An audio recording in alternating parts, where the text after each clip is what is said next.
We are at a fire training academy today with one of the agencies that we frequently partner with.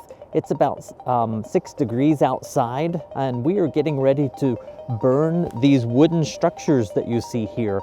Inside of them, we have placed computers, hard drives, a desktop computer, and we're looking to see what damage occurs to the hard drives in a simulated fire environment so that once we pull these devices out and take them back to the lab, we can replicate what fire investigators are dealing with on a regular basis all over the world. The only fuel that we are using today is going to be ordinary combustibles. We are only using wood. It will be a clean experiment in that regard. The only caveat on that is that we are going to jumpstart the off-gassing with a propane torch. A fire will be ignited in a fire room on the first floor of the dollhouse. Once the fire has progressed from the incipient, from the growth phase, and a bidirectional vent is established at the opening, which means that there will be smoke exhausting from one side and clean air coming in at the bottom.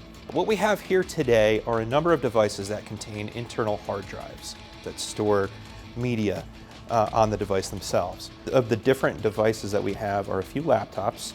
So this one and this one here, they have internal spinning drives, and these other 3 laptops have internal solid-state drives. Some of the other devices we have are a desktop computer with 2 internal hard drives, an Xbox 360 with an internal hard drive, and 2 other loose hard drives. So the reason that we chose these devices specifically is because in the past we've researched fire damage to things like mobile devices, but we haven't explored damage to actual hard drives. So, Burke, are we ready? Let's orient the devices, seal them up, and we will start fuel loading. Let's do it. Let's get them loaded up and outside then.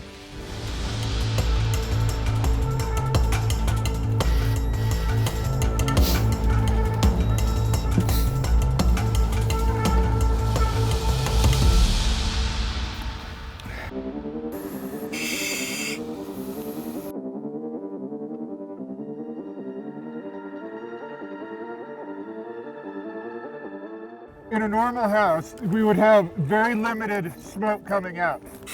This white wispy smoke that would look a lot like a dryer vent.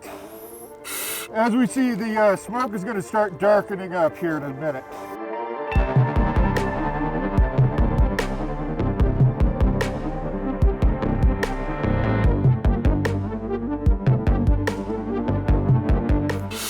Okay, we're going to start the timer now.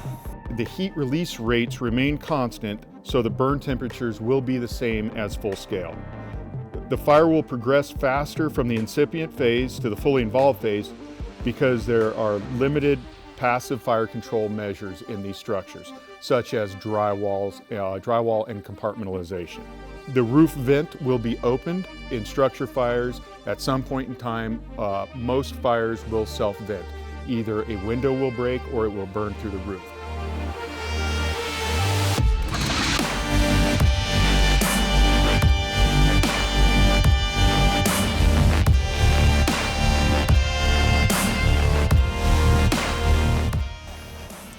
We can feel the temperature difference now. 8:30, so at this point in time, we're just now starting to get the first firefighters on scene. If you remember, we had that 15 seconds for call time, 64 seconds for the 911 dispatcher to dispatch the call, 80 seconds for a turnout time for the fire department to get rolling. First due units are then 4 minutes later, so we're in between first and second due units coming. There's a lot more fuel in this smoke now. You see where I lit the smoke on fire? So this is a deteriorating situation right now. Okay, so at this point in time, we're going to have a steam conversion. That's all the water we've put in there. To remember that water expands 1,600 times when it goes from water to steam. So at this point, we would consider the fire to be F. It's still smoldering, we would be overhauling. So now that the simulation of the structure fires is complete, the evidence has been harvested from those fires, and you can see it before you here. This is very typical of what devices look like when they come into the lab. They look very badly damaged, almost to the point of where one would believe that you couldn't get any evidence off of it. Oftentimes what we see when it gets to the lab is these devices have now been exposed to heat, fire, and water, and they were just left out to dry. But we're going to try to prove is that by actually submerging them in liquid to transport them to the lab, it will greatly increase the success rate that we have when it comes to data recovery on these devices.